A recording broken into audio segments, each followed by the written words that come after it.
Hello दोस्तों, मैं दिनेश चौधरी आप सभी का स्वागत करता हूं आपके अपने YouTube channel PSC by DC sir.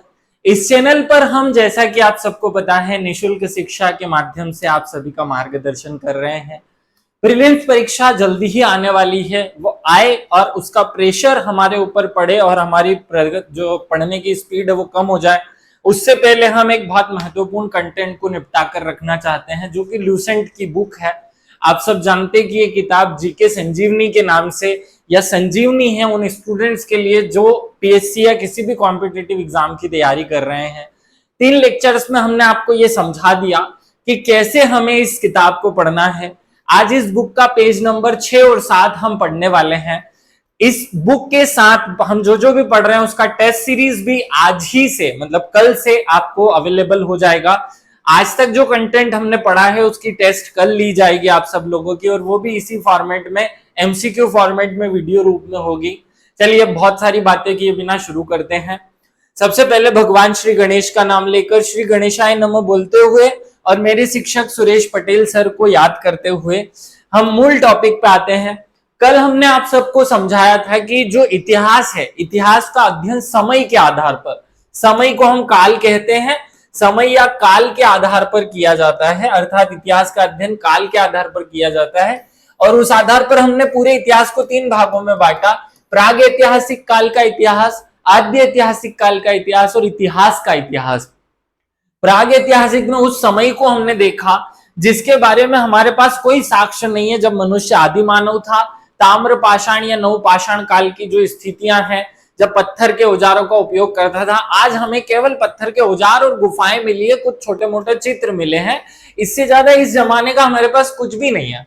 फिर आता है आद्य ऐतिहासिक काल, जिसका हमारे पास कंटेंट, जिसकी जो घटनाएं हैं या जिनकी वस्तुएं जो है वो हमारे पास है तो सही, लेकिन हम पूरी तरह ये नहीं कह सकते कि इसका यही अर्थ हुआ। जैसे मोहनजोदड़ो में एक विशाल अन्नागार मिला, तो उससे हम ये नहीं कह सकते कि यहाँ बहुत सारे लोग एक साथ में रहते होंगे और उनका खाना बनाकर रखा जाता होगा या उनका अनाज स्टोर किया जाता होगा। तो यहाँ जो भी चीजें हैं वो अनुमान के आधार पर चलती हैं। इसी को हमने 2 भागों में बांट लिया था। इसमें पहला हिस्सा जो है वो सिंधु घाटी सभ्यता और दूसरा हिस्सा जो है वो वैदिक सभ्यता। ये दोनों अलग अलग क्यों पढ़ी जाती है? क्योंकि सिंधु सभ्यता जो है वो नगरीय सभ्यता थी और वैदिक सभ्यता एक ग्रामीण सभ्यता है। यहाँ के हमें लिखित में कोई चीजें नहीं मिली हुई हैं, लेकिन हमें साक्ष्य मिले हैं। यहाँ का हमें लिखित में सब कुछ मिला लेकिन साक्ष्य नहीं मिले हैं, तो ये दोनों में अंतर है। इतिहास जहां से हमें लिखित रूप में सब चीजें व्यवस्थित, लिखित रूप में, साक्ष्य के रूप में सब चीजें व्यवस्थित मिलना शुरू हो जाती है, राजा का नाम, उसकी प्रजा का नाम, मंत्री का नाम, क्या क्या हुआ सब मिलने लग जाता है, उसे हम इतिहास कहते हैं। और इस इतिहास को भी फिर हम अध्ययन की दृष्टि से 3 भागों में बांट लेते हैं: प्राचीन काल का इतिहास, मध्य काल का इतिहास और आधुनिक काल का इतिहास। ऐसे हमने इसे 3 भागों में बांटकर पढ़ा। तो वो हम पढ़ना शुरू करेंगे कल से, यहां से हमारी स्टोरी कल शुरू होगी। कल जो लास्ट डे का वीडियो था उसमें हमने सिंधु घाटी सभ्यता और उससे रिलेटेड फैक्ट्स पढ़े। आज हम वैदिक सभ्यता के संबंध में बातें करने वाले हैं। चलिए शुरू करते हैं। इनके बारे में कुछ फैक्चुअल चीजें याद करने के से पहले, लेकिन समझ लो कि आद्य ऐतिहासिक काल अर्थात ऐसा इतिहास जिसके बारे में साक्ष्य तो है, लेकिन उनकी जो लिपि है, उनकी जो व्यवस्थाएं हैं, उनको उसी रूप में हम समझने में सक्षम आज तक नहीं हो पाए हैं। जैसे सिंधु घाटी सभ्यता में जो ब्रूस्टोफेदन पद्धति चलती थी उसके बारे में आज तक हमें नहीं पता। ऑक्सफोर्ड पद्धति जो घर बनाने की थी उसके बारे में हमें पूरी जानकारी नहीं है। तो यहाँ की जो भाव चित्रात्मक लिपि थी, भाव चित्रात्मक, उसका भी हम आज तक डिकोड नहीं कर पाए कि क को क्या कहते थे, अ को क्या कहते थे, इसलिए इसे हमने आद्य ऐतिहासिक काल कहा। सिंधु घाटी उसका पहला हिस्सा हम पढ़ चुके हैं कल। आज हम उसका दूसरा हिस्सा जो है वो पढ़ने वाले हैं, वैदिक सभ्यता। तो वैदिक सभ्यता की शुरुआत करते हैं। चलिए, हमें सबसे पहला पॉइंट, सिंधु घाटी एक बहुत अच्छा नगर बना हुआ था, या भारत में अलग अलग नदियों के किनारे ऐसे अलग अलग नगर थे। बाहर से कुछ आक्रमणकारी आए जिनका नाम आर्य जो है, हमारे इतिहासकार बताते हैं कि आर्य नाम के लोग यहां से यहां आए और उन्होंने पहले से बनी हुई सिंधु सभ्यता को खत्म कर दिया और उसके स्थान पर अपनी सभ्यता बनाई, जिसे हमने वैदिक सभ्यता कहा। कुछ इतिहासकार इस बात से ताल्लुक नहीं रखते, वो कहते हैं कि यहाँ तो बाढ़ आ गई थी, कोई कहता है यहाँ भूकंप आ गया था, कोई कहता है यहाँ प्राकृतिक आपदा आ गई थी, कोई कहता है यहाँ महामारी आ गई थी, जिससे ये सब लोग मर गए। और फिर धीरे धीरे यहाँ दूसरी सभ्यता जो जन्म ली वो वैदिक सभ्यता के नाम से जानी जाती है, और उनके निर्माता जो है वो आर्य कहे जाते हैं। वैदिक सभ्यता क्या है, इसका बेसिक कॉन्सेप्ट आपके दिमाग में बैठ जाए, इतनी सी बात है कि एक भारत का हिस्सा, भारत का कौन सा हिस्सा, भारत का वो हिस्सा जिसे हमने सप्त सेंधु प्रदेश कहा, भारत का ये वाला हिस्सा, इस हिस्से में एक सभ्यता रहा करती थी। कुछ लोग 50,000, 1-2 लाख, 4 लाख लोग रहा करते थे, जिस हिस्से या इन लोगों के समूह को हमने सिंधु सभ्यता कह दिया है। सिंधु सभ्यता किस कारण से समाप्त हुई ये इतिहासकारों को नहीं पता, लेकिन इसके बाद यहां पर दूसरे टाइप के लोग आते हैं जिन्हें हमने आर्य कहा, और आर्य जो सभ्यता बनाते हैं उसे हमने वैदिक सभ्यता के नाम से या वैदिक सभ्यता के नाम से जाना। तो वैदिक सभ्यता की बातें अब हम पढ़ने वाले हैं। सबसे पहला फैक्ट एग्जाम में यहीं से शुरू होता है कि आर्य कहां से आए थे। ये क्वेश्चन बनता है कि आर्य जो कि जिन्होंने वैदिक सभ्यता बनाई उनका मूल निवास स्थान कहां था। तो क्वेश्चन बनता है, तो अलग अलग लोग अलग अलग तर्क देते हैं, अलग अलग इतिहासकार अलग अलग बातें कहते हैं। ये क्वेश्चन सीधे एग्जाम में देखने को मिलता है। पूछा जाता है कि बाल गंगाधर तिलक के अनुसार आर्य कहां के मूल निवासी थे। तो बाल गंगाधर तिलक, अब देखो बाल कहां है, मेरे सिर पे यहां सबसे टॉप पे, और अगर मैं ऐसे पृथ्वी बनाऊं तो यहां आएगा उत्तरी ध्रुव।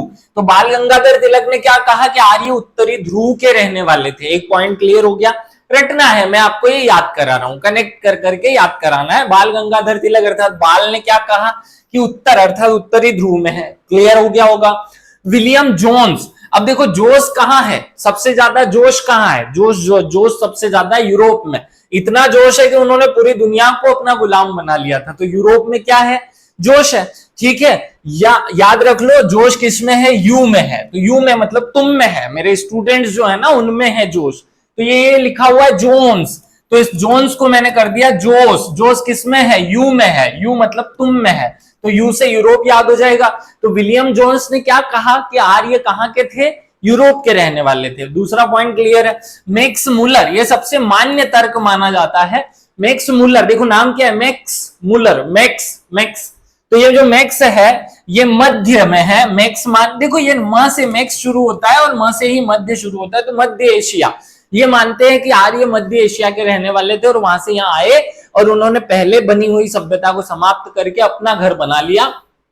आप देखते हैं ना, जैसे मुगल काल में मुगल आएंगे और भारत में जो हिंदू धर्म पहले से चला हुआ था उसको समाप्त करके मुस्लिम धर्म का साम्राज्य स्थापित करेंगे, वैसे ही आर्य आ रहे हैं। अब क्या है ना, दयानंद सरस्वती ने कहा तिब्बत। देखो जो दयानंद सरस्वती है, दयानंद सरस्वती के सामने कोई भी व्यक्ति टिक नहीं सकता था। उस जमाने में इतने ज्ञानी व्यक्ति हुआ करते थे। तो जो भी दया करता है उसकी बात मान लेनी चाहिए। क्या है, तिब्बत से बत मतलब बात जो करे बातें मान लेनी चाहिए, जिसकी जो दया वाली बातें हैं या दया से भरी हुई बातें मान लेनी चाहिए। तो दयानंद सरस्वती ने क्या कहा कि तिब्बत से रहने वाले थे ये आर्य। अगला है पी गाइल्स, नाम क्या है, गाइल्स। मैंने इसको पहली बार पढ़ा था तो मैंने गलती से इसको पाइल्स पढ़ लिया था। अब जानते हैं आप पाइल्स क्या होता है ना, मैं समझाऊं नहीं। तो पाइल्स जो है, जिसको पाइल्स हो जाता है उसको क्या आती है दिक्कत, ये वर्ड आप पढ़ लेना और समझ लेना मैं क्या जोड़ना चाह रहा हूं, हंगरी। तो पाइल्स के अनुसार हंगरी जो है वो आर्यों का मूल निवास स्थान था। मुझे उम्मीद है कि ये जो मैं आपको करा रहा हूं एक टेबल कंटेंट, ये आपको याद हो रहा होगा। लूसेंट में ये 1-2 बातें दी हुई है, जैसे मैक्स मुलर वाला पॉइंट दिया, बाकी का मुझे मन से जोड़ना पड़ा। ये आपको लूसेंट में मिलेगा नहीं, लेकिन याद रखना है आपको। आगे बढ़ते हैं। अविनाश चंद्रा जो भारतीय समाजशास्त्री, उन्होंने कहा कि सप्त सिंधु प्रदेश के रहने वाले थे ये लोग। आर्य कहां के थे, सप्त सिंधु प्रदेश के रहने वाले थे। तो याद रखना अविनाश चंद्रा जो है वो सप्त सिंधु प्रदेश है। देखो चंद्र कैसा रहता है, ऐसे आधा चंद्र रहता है ना, तो ये सप्त सिंधु जैसा ही दिखाई देता है। मतलब 7 सिंधु, मतलब उसके ऊपर यहाँ पे 7 ऐसे सितारे जो हैं वो उसके आसपास रहते हैं। चंद्रमा के आसपास 7 सितारे रहते हैं, तो इसका नाम है अविनाश चंद्र। चंद्र से चंद्रमा के इस आसपास क्या कर रहेंगे, 7 सितारे रहेंगे, तो सप्त सिंधु प्रदेश हो जाएगा, याद हो जाएगा। संपूर्ण आनंद, देखो संपूर्ण आनंद कब आता है, जब आदमी पूरी तरह आलसी हो जाए और दिन भर सोता रहे, दिन भर सोए। आपको आ रहा होगा ना, अभी बहुत सारे बच्चे पढ़ाई नहीं कर रहे हैं, उनको लग रहा है 2025 में तो अभी खूब समय है, जिस दिन नोटिफिकेशन आएगा 2 महीने भी नहीं बचेंगे, 3 महीने बचेंगे एग्जाम के, बहुत मुश्किल हो जाएगा पूरा सिलेबस कवर करना। इसलिए अच्छी बात है लूसेंट और एमपी की किताब निपटा कर रख लो, बाकी का मैं उस टाइम पे 2-3 महीने में आपको कवर करवा दूंगा। संपूर्ण आनंद, संपूर्ण आनंद ये शब्द है। संपूर्ण आनंद कब आएगा? जब आलपस पर्वत पर जाएंगे, या आलस कर लो इसको, आलपस छोड़ो आलस कर लो, आलस पर्वत, ठीक है, याद हो जाएगा। अगला है गंगानाथ। अब गंगा जो है वो एक ऋषि जो है वो सूर्य अपने शंकर भगवान से एक लोटे में भरकर मांग कर लाए थे और फिर उन्होंने जमीन पर उतारा था। आप सब लोग कमेंट करके बताएंगे कि कौन से ऋषि गंगा को जमीन पर लाए थे। भागीरथी इसीलिए नाम पड़ा, कौन से ऋषि है मैंने हिंट दे दी है। तो गंगा जो है, गंगानाथ झा ने कहा कि ये ब्रह्म ऋषि प्रदेश के रहने वाले थे। और ऐसे ही एलडी कल्प जो है वो कल्प, देखो कल्प कश्मीर, कश्मीर का से क्या हो जाएगा? कश्मीर, तो कश्मीर के रहने वाले थे, ऐसा कहा कल्प ने। ऐसे 9 हमारे पास फैक्ट हैं। आप सब लोगों को ये पूरे फैक्ट याद होने चाहिए भाई, कि कौन सा व्यक्ति ने कहा कि ये कहां के रहने वाले थे। आप सबको ये पॉइंट्स याद होना चाहिए, वर्ड टू वर्ड रटा हुआ हो हर एक व्यक्ति को, हर एक स्टूडेंट को। एग्जाम बहुत सरल होती है, हम जबरदस्ती उसे कठिन बना लेते हैं। तो चीजें अपने आप याद करना शुरू करो, कोडिंग के माध्यम से, कनेक्टिंग के माध्यम से बार बार रिवाइज करो, हो जाएगा। ये इतिहास हम 10-15 दिन में खत्म कर लेंगे, आप देखना अभी धीरे धीरे स्पीड बढ़ती जाएगी। आज 2 पेज 7 और 8 हम खत्म कर लेंगे। मतलब सोचो कि चौथा लेक्चर है, चौथा हमारा वीडियो है, और उसमें हमने 8 पेज जो है वो ल्यूसेंट के खत्म कर दिए। 40 पेज का तो पूरा इतिहास है, खत्म हो जाएगा जल्दी से। आगे बढ़ते हैं। पहला पॉइंट आपको याद हो गया, दूसरे पॉइंट पे आते हैं। यहां लूसेंट में एक टेबल बना हुआ दिख रहा होगा आपको कि कौन सा दर्शन का प्रवर्तक कौन सा है। पहला दर्शन है चारवाक दर्शन। चारवाक दर्शन को हम क्या कहते हैं? चारवाक दर्शन जो है, ये याद रखना सब लोग, चारवाक दर्शन के प्रवर्तक चारवाक ही है, इसीलिए तो उसका नाम चारवाक दर्शन पड़ा। याद हो गया होगा। योग दर्शन, अब देखो अभी योग कौन सिखाता है सुबह टीवी पे आके? बाबा रामदेव सिखाते हैं, और उनकी जो संस्था है उसका नाम क्या है? पतंजलि योग पीठ। क्या नाम है? तो योग कौन सिखाएगा? पतंजलि नाम का संस्था सिखाएगा। कौन सिखाएगा? तो योग सिखाती है हमें पतंजलि नाम की संस्था। सांख्य दर्शन, संख्या की बात कर रहा है ना, तो हमने संख्याएं गिनना कब शुरू किया? जब कपिल देव ने छक्के मारना शुरू किया। देखो कपिल देव जो क्रिकेट खेलते थे, अब सब लोग क्रिकेट के फैन होते हैं ना, इसलिए मैं क्रिकेट को बीच में घुसेड़ दिया हूं। कपिल देव छक्के ही छक्के मारते थे, तो हम संख्या में गिनते थे कि कितने छक्के मार दिए। तो संख्या में हम क्या गिनते थे? कपिल देव के छक्के। तो सांख्य दर्शन किसने दिया? कपिल ने दिया। आगे न्याय दर्शन, देखो न्याय, सबसे पहले इस धरती पर न्याय की बात की गौतम बुद्ध ने। किसने की? गौतम बुद्ध ने। तो गौतम ने दिया न्याय दर्शन। क्या बोल दिया हमने? गौतम। देखो न्याय किसको चाहिए? तुमको चाहिए ना, तो ये तम मतलब तुम, गौतम, तम को गो छोड़ दो, इसको मत पढ़ो। तुमको चाहिए क्या? न्याय चाहिए। हर स्टूडेंट को जॉब चाहिए और यही उसके लिए न्याय है, तो यही न्याय चाहिए। तो न्याय किसको चाहिए? तुमको चाहिए, गो तुमको चाहिए। जाओ गो, तुम न्याय ले लो। गो माने ये क्या लिखा हुआ है? गो, जाओ तुम न्याय ले लो। तो न्याय क्या करोगे? जाओ तुम ले लो, ठीक है, लेना पड़ेगा, कोई देता नहीं है। अब आते हैं 2 एक साथ याद करना, पूर्व मीमांसा और उत्तर मीमांसा। देखो पूर्व मतलब पहले, तो जो पहले की चीजें हैं वो जमती नहीं है ना हमको, पुरानी चीजें हमको नहीं जमती ना।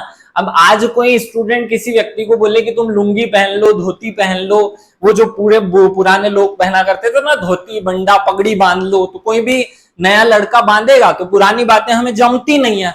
तो पूर्व की बातें हमें जमती नहीं है, तो पूर्व मीमांसा किसने दिया? जैमिनी ने दिया। और उत्तर मीमांसा, उत्तर मतलब कि जो उत्तर हमेशा बाद में दिया जाता है ना, पहले तो प्रश्न पूछा जाता है, तो प्रश्न पहले पूछ लिया, फिर क्या दिया? बाद में उत्तर दिया। तो बाद में क्या दिया?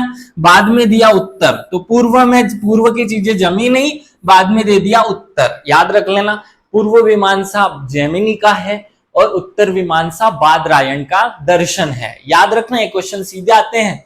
पूर्व मीमांसा दर्शन के प्रवर्तक कौन थे? न्याय दर्शन के प्रवर्तक कौन थे?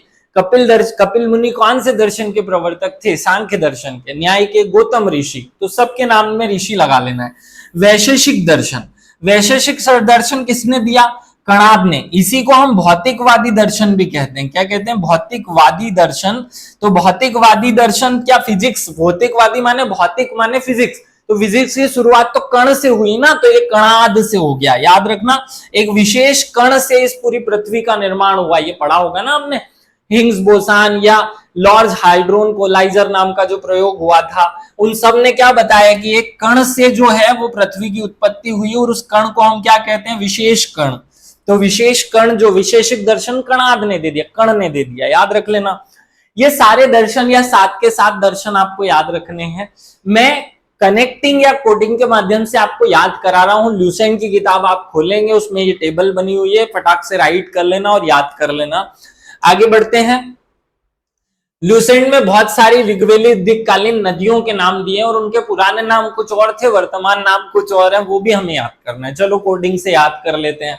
कुंभ्र, कुंभ्र को कुर्रम, ये याद कराने की जरूरत नहीं है ना, मुझे याद लगेगा कि ये याद हो जाएगा तो वो आराम से आप याद कर सकते हैं। कुंभ्र नाम की जो नदी थी उसका वर्तमान नाम कुर्रम है। क्या है, कुर्रम। याद रख लेना। कुंभ्र, तो जो कुंभकर्ण था, कुंभकर्ण, कुंभकर्ण, कुंभकर्ण, वो क्या कर रहा था, खर्राटे मारता था ना, खुर्र, वो बात खुर्रम हो जाती थी, खुर्रम हो जाती थी। याद हो जाएगा।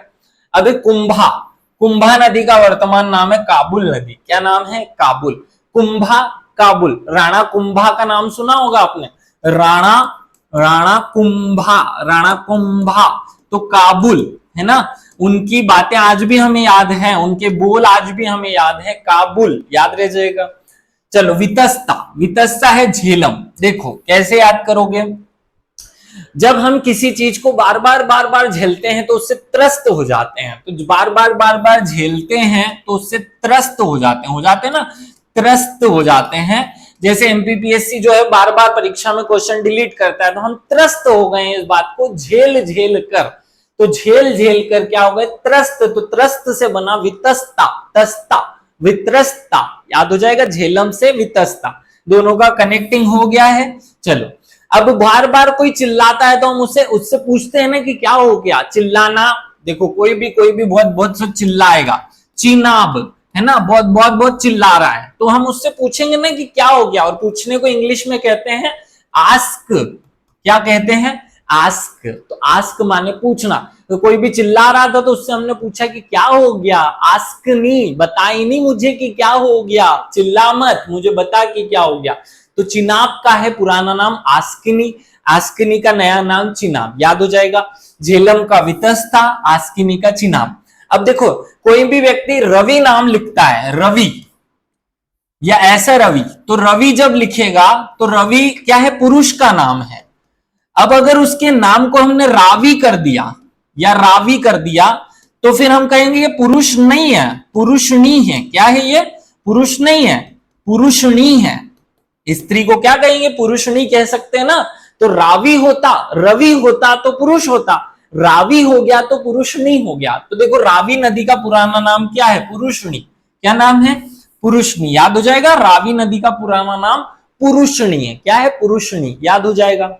शतुंद्री, शतुंद्री का सतलज। देखो ये क्या पीछे, सतुंद्री, शतुंद्री, सतुंद्री नाम क्या है, शतुंद्री। नाम को पढ़ोगे 2-3 बार तो थोड़ा दिमाग में वो चीजें जमने लगेगी। सातुंद्री, बार बार सता रही है। देखो देखो, सतुंद्री माने कि कोई ये शब्द ही ऐसा है कि जो हमें बार बार सताता है, लेने में नहीं आता है ना, मुझे सताता है। तो सताना मतलब सतलज, और सतुंद्री शब्द सता रहा है, तो सतुंद्री मतलब वैसे भी हमारे मालवा में चूहे को उंदरा कहते हैं। क्या कहते हैं, उंदरा। क्या कहते हैं, उंदरा। तो शतुंद्री माने चूहिया, तो चूहिया जो है वो सबको सताती है, तो सतुंद्री जो है वो सबको सताती है। आगे आते हैं विपाशा। विपाशा जो है उसका पुराना नाम व्यास था। क्या नाम था, व्यास। आपने विपाशा बसु का नाम सुना होगा, विपाशा, ये वही विपाशा है। विपाशा, विपाशा का क्या हो गया, व्यास हो गया। क्या हो गया, व्यास। व्यास माने वृद्धि हो जाना, विपाशा का फैलाव हो गया ना भाई। विपाशा बसु, अब विपाशा क्या हो गई, बसु हो गई, तो विपाशा बसु। पूरा नाम था विपाशा बसु, तो बसु को जगह ये व्य से व्यास हो गया। याद रख लेना, आराम से याद हो जाएगा। ये व सु, तो मैंने विपाशा बसु को वसु में यह जोड़ दिया था, बस याद हो गया वो पॉइंट। अपने आप ये 2-3 बार बोलोगे तो याद होएगा। सदा नीरा, देखो सदा नीरा, उसका पुराना नाम था गंडक। क्या नाम था, गंडक, है ना। तो जो सदा नीर रहती है नदी, उसमें कंकड़ कंकड़ दिखते हैं। क्या दिखते हैं? कंकड़ कंकड़ दिखते हैं। क्या दिखते हैं? कंकड़ कंकड़ पत्थर सब दिखते हैं। तो कंकड़ कंकड़ से बनेगा गंगड़ गंगड़ और गंगडक गंडक। ऐसे एक दो बार बोल लेना तो जुड़ जाएगी चीजें दिमाग में। अब देखो एग्जाम में ऐसे 4 ऑप्शन यूं नहीं आते कि गंडक गड़क, ऐसे कोई 4 नाम तो आते नहीं है, तो हमें थोड़ा बहुत हिंट भी मिल गया तो याद हो जाएगा। तो सदा जो नीर रहेगी नदी उसमें कंकड़ कंकड़ दिखेंगे तो गंडक गंडक दिखेंगे। अब दशद्रति, ये नदी का नाम है दशद्रति, इसका पुराना नाम था घग्गर। दशद्रति क्या नाम है? दशद्रति का पुराना नाम घग्गर है। क्या है? घग्गर। दशद्रति घग्गर, ये मन से याद कर लेना। मेरा थोड़ा कोड उल जरूल है तो थोड़ा वल्गर टाइप का सब कोड बना हुआ है, चलो याद कर लेना। गोमती, गोमती, गोमती, गोमल, क्या नाम है? गोमती। देखो गोमती नाम की एक लड़की है जो बहुत कोमल है। कैसी है? कोमल है। तो गोमती बड़ी कोमल है, याद रख लेना। गोमती कैसी है? बड़ी कोमल है। और सबसे लास्ट में हमें एक पॉइंट याद रखना रहे, स्वात नदी का पुराना नाम स्वाति था, सरस्वती का पुराना नाम सरस्वती था। ये 2 नाम ऐसे थे जो ऐसे के ऐसे ही है। तो ये प्राचीन नाम आपको याद हो जाए कोडिंग के माध्यम से। मुझे उम्मीद है आप लोग कोडिंग मेरे साथ बना रहे होंगे, याद कर रहे होंगे। ये कोड याद करने के नहीं है, ये तो आप किसी कंटेंट को याद करो और कोड भूल जाओ, कंटेंट याद रह जाएगा।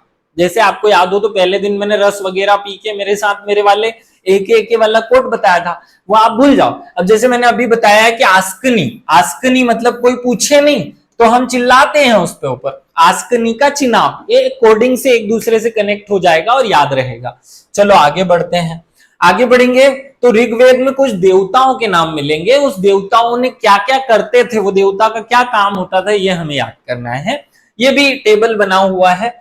देखो इंद्र देवता जो है वो युद्ध के देवता होते थे। काय के देवता होते थे? तो इंद्र तो हमने देखा ना, हम नाटक सीरियल में हमेशा से देखते आ रहे हैं कि इंद्र हमेशा अपने सिंहासन या स्वर्ग के लिए लड़ते ही रहते हैं। तो इंद्र जो है वो युद्ध करेंगे। इंद्र क्या करेंगे? इंद्र नाम में ही, इंद्र में ही युद्ध छुपा हुआ है। इंद्र जो है वो हमेशा युद्ध करते रहेंगे, याद हो जाएगा। इनको याद करने की जरूरत भी नहीं थी वैसे। अब अग्नि, देखो आज की तारीख में अगर हमें भगवान को कुछ चीज खिलानी होती है तो हम एक यज्ञ करते हैं और यज्ञ में आहुति डालते हैं। तो हम जो आहुति डाल रहे हैं वो अग्नि के माध्यम से भगवान को पहुंचती है, ईश्वर को पहुंचती है। अर्थात अग्नि क्या हो गए? अग्नि एक मीडिएटर देवता हो गए, आदमी और भगवान के बीच का संपर्क बताने वाला। तो देवता और मनुष्य के बीच मध्यस्थ का काम कौन करता था? अग्नि नाम के देवता करते थे। 2 देवता याद हो गए, इंद्र और अग्नि। अब आते हैं वरुण। वरुण, वरुण क्या करते थे? पृथ्वी और सूर्य के निर्माता और समुद्र के देवता। देखो वरुण शब्द का अगर आप डिटेल में अर्थ ही पता करोगे तो समुद्र ही निकलेगा। क्या निकलेगा? समुद्र। तो वरुण का एक तो पर्यायवाची ही समुद्र होता है और दूसरा पृथ्वी और सूर्य के निर्माता, या फिर वो जो हमने हमारे उसमें एक सिद्धांत पढ़ा है। कौन सा सिद्धांत? जल्दी से कमेंट करके आप लोग बता देना। एक सिद्धांत हमने पढ़ा था जिसमें पृथ्वी के निर्माण के बारे में बात की गई, तो वहां का देवता वरुण था, है ना। वरुण, वरुण ही पृथ्वी के निर्माता हैं, याद रख लेना। ये घो, घो, घो, घो माने आकाश का देवता। घो का मतलब क्या है? आकाश का देवता। आकाश का देवता क्या है? घो। देखो घो, घो शब्द का मतलब होता है आकाश। वैसे ही जिसको हिंदी याद होगी उसको ये याद नहीं करना पड़ेगा क्योंकि ये सीधे संस्कृत के पर्यायवाची शब्द हैं। घो माने आकाश का देवता, तो आकाश का देवता कौन हो गया? घो, याद रख लेना। वैसे भी अगर ये याद ना हो जाए तो हम वो छोटे छोटे बच्चे जब रूठ जाते हैं तो उनको कहते हैं ना घो, मतलब उनको आसमान की देखने के लिए चिड़िया उड़ रही है ऐसे, तो घो माने तो वो गुस्सा हो जाते हैं। तो घो माने आकाश का देवता, याद हो जाएगा। सोम, सोम मतलब देखो सोम रस होता था। सोम जो है वो रस वनस्पतियों से मिलता था, तो सोम जो है वो कहां का देवता हो जाएगा? वनस्पतियों का देवता। आपने सुना होगा ना सोम रस पीते हैं देवता, तो सोम रस माने जो भी होता है, लेकिन सोम रस कहां से मिलता है? पेड़ पौधों से, और पेड़ पौधों को हम अपनी अच्छी भाषा में वनस्पति कहते हैं। तो सोम क्या किस चीज के देवता हो जाएंगे? वनस्पति के देवता। उषा, उषा क्या है? देखो उषा की किरण, आपने ये शब्द सुना होगा ना, उषा की किरण।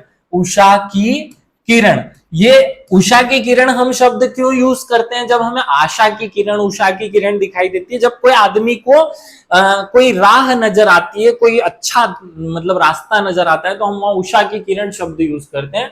तो यह है प्रगति और उत्थान के देवता। मुझे आशा है कि मेरी प्रगति होगी। आशा तभी होती है ना, प्रगति तभी होती है ना जब आशा दिखाई देती हो। तो उषा की किरण, आशा की किरण जो है प्रगति देवता, प्रगति और उत्थान के देवता है। अश्विनी कुमार, देखो महाभारत में या पूरे हिंदुस्तान के सारे साहित्य में अश्विनी कुमार को हम क्या कहते हैं? वेद जी के नाम से जानते हैं, क्योंकि ये हमारे दुख अर्थात रोगों को दूर करते हैं। रोग हरने वाले देवता अश्विनी है, तो रोगों को दूर करने वाले देवता अश्विनी। तो विपत्तियों को हरने के देवता, विपत्ति मनुष्य को कौन सी विपत्ति आन पड़ी है? केवल रोग, बीमारियां। अगर बीमारी ना हो तो वो सब पूरी दुनिया को जीत ले, है ना। तो बीमारियों को हरने वाले जो हैं वो अश्विनी है ना, हरा देंगे आप बीमारियों को। पूषण, पूषण अब नाम से ही देखो, पूषण, पूषण मतलब पशु, पशु के देवता पूषण। विष्णु, विष्णु, विष्णु कौन है? अरे हमने पढ़ा ना कि जगत के पालन करता। हम इस शब्द का डिकोडिंग कर लो, GOD, God. Generator, operator, destroyer. Generator कौन है? ब्रह्मा। ऑपरेटर विष्णु और डिस्ट्रॉयर शिव।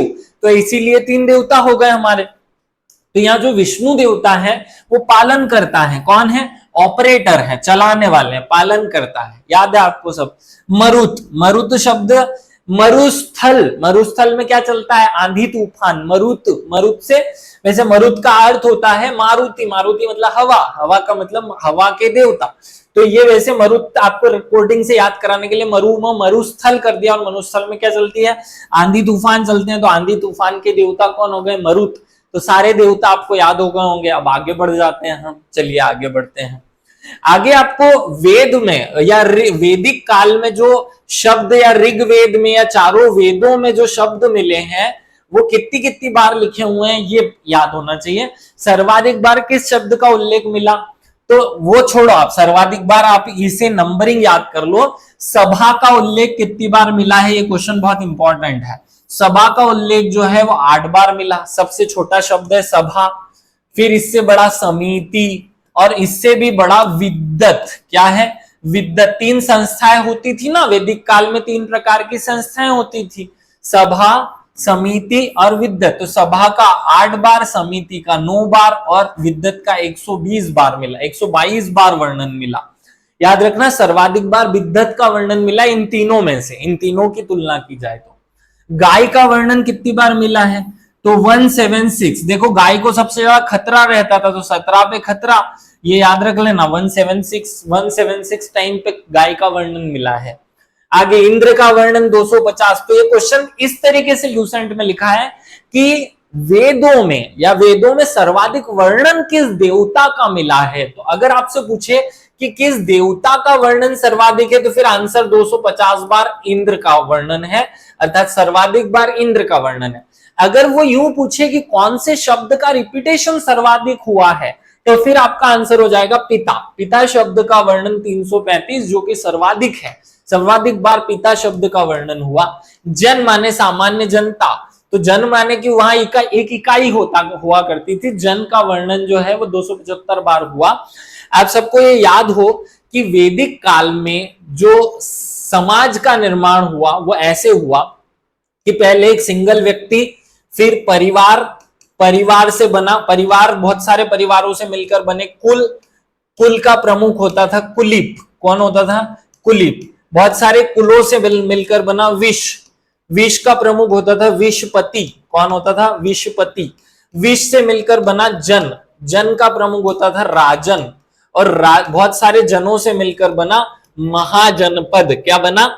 महाजनपद, जो बाद में अब अगले वाले चैप्टर में हम पढ़ेंगे। महाजनपद में राजा हुआ करता था। तो राजा या सम्राट की पिक्चर जो है वो यहां से शुरू होती है। पहले ये जन तक ही सीमित रही वैदिक काल में, आपको ये याद रखना है। एक सिंगल व्यक्ति तो कोई था ही नहीं।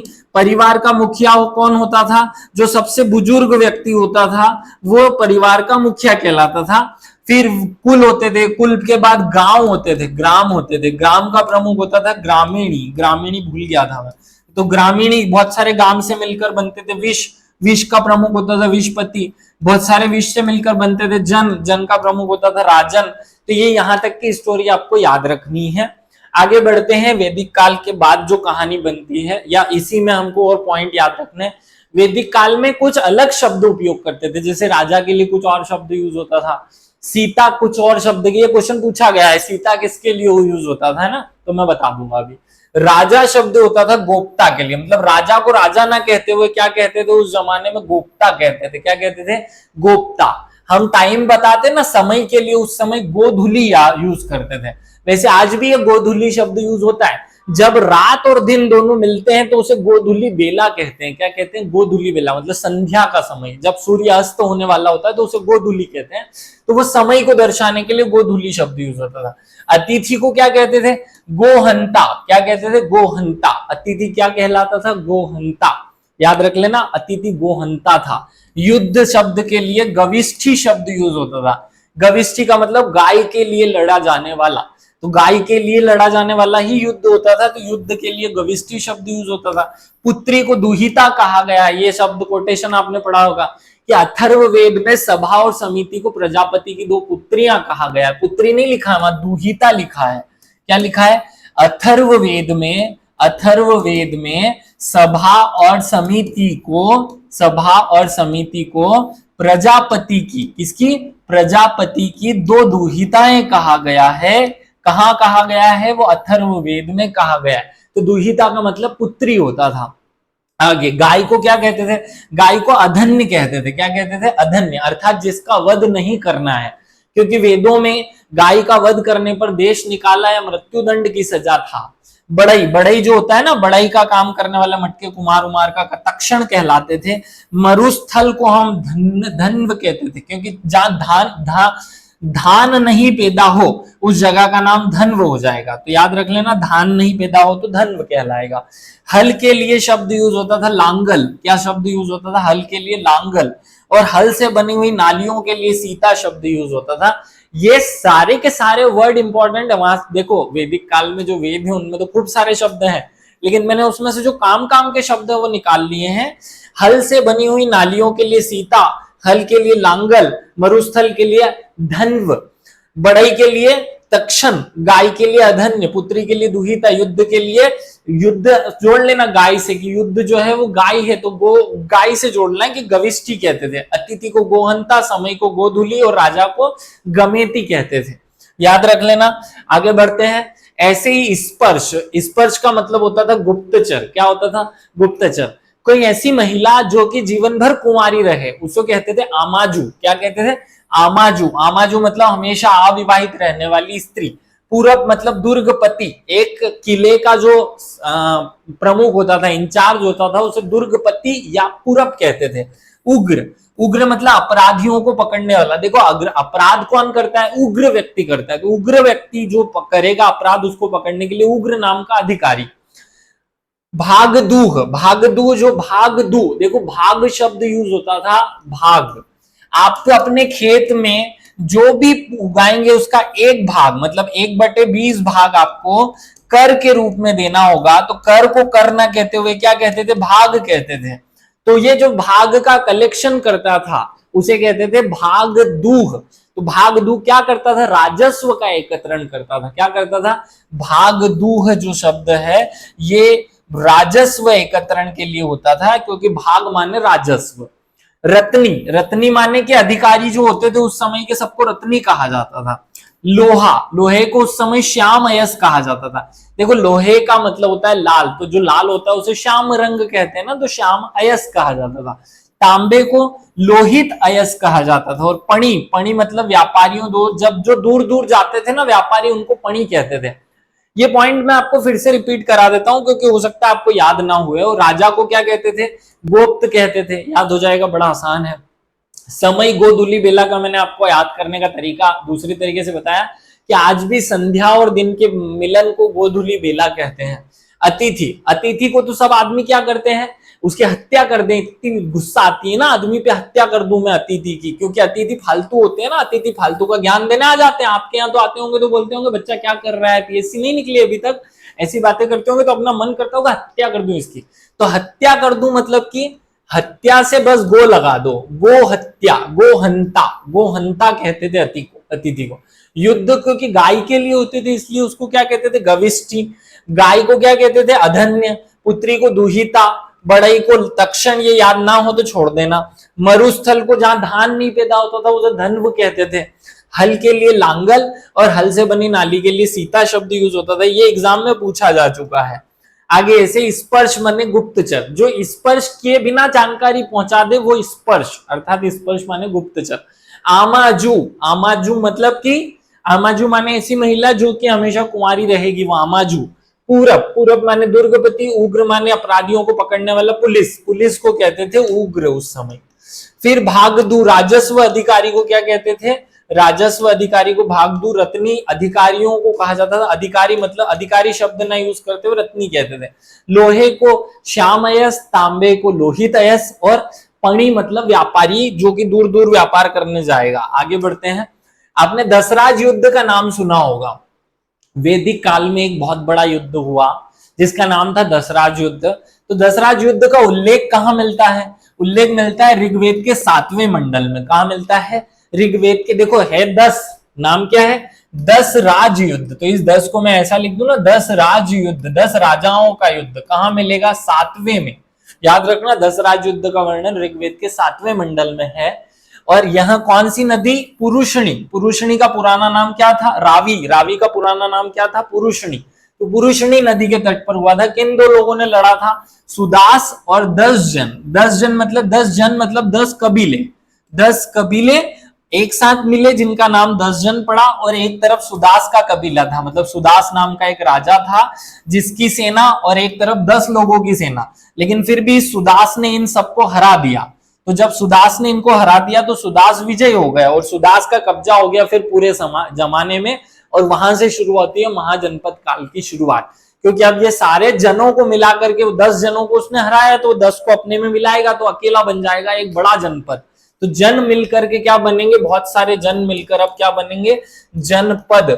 और जनपद जब बनते हैं तो फिर महाजनपद काल की शुरुआत होती है। और वो हम अगले वीडियो में महाजनपद काल पढ़ने वाले हैं। लुसेंट का पेज नंबर 9, मेरे पास जो लुसेंट की किताब है वो 2023 का एडिशन है। आप जिस भी एडिशन से पढ़ रहे हो अपने आगे पीछे कर लीजिएगा। सोशियोलॉजी की 2-3 दिन से क्लास बंद पड़ी हुई है, आप टेंशन मत लीजिए। 2-3 दिन, 1-2 दिन में उसकी क्लास भी शुरू होने वाली है। भाई मैंने शुरू किया सोशियोलॉजी तो विश्वास रखो खत्म भी मैं ही करूंगा। पूरा सोशियोलॉजी जो 5 यूनिट में दिया हुआ है पूरा का पूरा पढ़ाऊंगा, बिल्कुल टेंशन मत लो। आप बस मेरे साथ जुड़ करके जितनी मेहनत मैं आपके लिए करना चाहता हूं, मैं आपको जितनी मेहनत करवाना चाहता हूं उतनी मेहनत आप कर लो। अगर आप इस मेहनत को करने में सक्षम हो, करना चाहते हो, तो कमेंट करके जरूर बताना, मुझे पता चले कि कौन कौन तैयार है इस युद्ध को लड़ने के लिए मेरे साथ। आइए इस युद्ध को लड़ते हैं। इस लुसेंट की किताब को पूरा याद कर लेते हैं। एक पॉइंट हमारा जो कल के वीडियो में छूट गया था वो मैं आपको क्लियर कर दूं। सिंधु सभ्यता के पतन के अनेक कारण रहे। किसी समाजशास्त्री ने कुछ और किसी ने कुछ और बताया। वो क्या क्या कारण है। एक फेयर सर्विस नाम के एक व्यक्ति थे जिन्होंने कहा कि वन के कटाव से या परिस्थितियों के असंतुलन से सिंधु सभ्यता समाप्त हो गई और फिर आर्य सभ्यता वहां पर या वैदिक सभ्यता वहां पर बनी। याद कैसे करेंगे, देखो फेयर, फेयर मतलब फेयर एंड लवली का नाम सुना है। फेयर एंड लवली काई से बना, पेड़ों के जो वो था इत्र था, पेड़ों का जो रस था उससे बना। तो उससे वन का कटाव हो जाएगा। भाई किसी भी जगह पर बहुत सारे पेड़ उगे हुए हैं तो वो काली पीली दिखेगी, पेड़ों को काट दिया तो फेयर हो जाएगी ना, जगह साफ हो जाएगी। फेयर का मतलब होता है साफ। क्या होता है फेयर का मतलब साफ। तो वनों का साफ कर दो, क्या कर दो, वनों को कटाव कर दो, वनों को साफ कर दो। तो फेयर सर्विस ने क्या कहा कि वनों को काट देने से यह सभ्यता समाप्त हुई। मार्टिन व्हीलर नाम के एक समाजशास्त्री हैं, इतिहासकार हैं, राजनीति शास्त्र हैं। उन्होंने कहा कि आकस्मिक अंत था इस सभ्यता का। क्या कहा, आकस्मिक अंत। देखो मार्टिन आपने सुना होगा ना, मोर्टिन सुना होगा, मच्छर मारने के लिए आता है ना मोर्टिन। तो मोर्टिन जब हम घर में जलाते हैं तो मच्छरों का क्या हो जाता है, आकस्मिक निधन हो जाता है, आकस्मिक अंत हो जाता है ना, सारे मच्छर गायब हो जाते हैं। तो आकस्मिक अंत हो गया मोर्टिन के हिसाब से, याद हो गया। अगला जॉन मार्शल इतिहासकार हैं। इन्होंने कहा कि भूकंप आ गया था भैया। क्या हो गया था, जान कैसे निकल गई, भूकंप आ गया। जमीन कापी और सिंधु के सब लोग मर गए, नए लोग आए जिनका नाम था वैदिक या आर्य। तो जॉन मार्शल ने क्या कहा कि भूकंप था। तो जॉन मार्श साहब ने क्या कह दिया कि जान कैसे निकली, भूकंप से निकली। कैसे निकली? भूकंप से निकली। जॉन मार्शल ने एक और कारण भी बताया कि प्रशासनिक शिथिलता से भी इसकी जो है वो सभ्यता समाप्त हुई थी। तो प्रशासनिक शिथिलता से भी सभ्यता समाप्त हुई, ये दोनों कारण जॉन मार्शल ने बताए हैं। ओरेल स्टाइल, ओरेल स्टाइल ने क्या कहा? देखो, स्टाइल से बताओ कि जलवायु परिवर्तन हो रहा है, स्टाइल से बताओ। कैसे बताओ? स्टाइल से। तो इसने स्टाइल से बताया, स्टाइल कर लेना इसको, स्टाइल से बताया कि जलवायु परिवर्तन से सब मर गए थे या जलवायु परिवर्तन कारण रहा। अगले व्यक्ति है अर्नेस्ट, अर्नेस्ट मेके। अर्नेस्ट मेके ने क्या कहा? अर्नेस्ट मेके ने कहा कि बाढ़ आ गई थी, गंगा नदी या सप्त सिंधु नदियों में बाढ़ आ गई तो सब मर गए, उसमें डूब गए। तो बाढ़ को किसने कारण बताया? अर्नेस्ट ने। अब देखो, बाढ़ आती है तो कभी रेस्ट करती है क्या? बाढ़ में कोई रेस्ट नहीं करता है ना, बाढ़ आती है तो कोई रेस्ट नहीं करता। तो रेस्ट में अ लगा दो, अर्नेस्ट हो जाएगा। क्या हो जाएगा? अर्नेस्ट। तो अर्नेस्ट ने क्या कहा कि बाढ़ आ गई थी। एम आर सहानी क्या कहा इन्होंने कि भूतात्विक परिवर्तन हुआ। मतलब जो हम पढ़ते हैं ना भूगोल में कि एक प्लेट खिसक गई, प्लेट टेक्टोनिक प्रोसेस हो गया, एक जमीन नीचे घिस गई, ऐसे वाला कोई परिवर्तन हुआ, वो कहा उन्होंने सहानी ने। तो ये सहन ही नहीं हुआ कि ऐसे कैसे हो गया यार, प्लेट कैसे खिसल गई, नहीं होगा। आगे D D Kaushambi, D D Kaushambi ने कहा कि आग लग गई थी। क्या हो गया? कोशाम्बी। देखो, डी डी हूं मैं, मतलब डी फॉर दिनेश होता है ना, तो डीसी सर का डी ले लो। तो जब एक डी में एक और डी मिल जाएगा, ये एक डी में एक और डी मिल जाएगा तो आग ही लग जाएगी ना, आग ही लगा देंगे हम। तो आग लगने का कारण किसने बताया? डीडी ने बताया, डैडी ने बताया। वैसे भी हमारे डैडी जो है वो आग ही लगा देते हैं। गार्डन चाइल्ड, ये एक इतिहासकार है, उन्होंने कहा कि विदेशी आक्रमण हो गया था भैया, यहाँ तो सप्त सिंधु प्रदेश में पहले से जो लोग रह रहे थे वो रह रहे थे, बाहर से आर्य नाम के या विदेशी लोग आए और उन्होंने इनको सबको मार डाला और खुद का राज कर लिया। ऐसे सिंधु सभ्यता समाप्त हुई और आर्य सभ्यता का निर्माण या आर्य सभ्यता शुरू हुई। इन कारणों को आप अपने तरीके से याद करेंगे, मैंने आपको बेसिक कॉन्सेप्ट बता दिया है। आप सभी लोगों को बता दूं कि ये जो मैं पढ़ा रहा हूं इसका रोज अब आपका टेस्ट भी होने वाला है, मतलब एक दिन छोड़कर या जैसे भी हमको उचित लगेगा आपका रोज टेस्ट होगा। कल से टेस्ट की शुरुआत हो जाएगी। टेस्ट इसी प्लेटफॉर्म पर वीडियो फॉर्मेट में रहेगा। चलिए आगे बढ़ते हैं हम। इस सिंधु सभ्यता के बाद आर्य सभ्यता वाले कॉन्सेप्ट को हमने समझ लिया। आपने अपने दिमाग में ये बिठा लिया कि हमारे इतिहास में पहले तो बहुत आदि मानव लोग आए।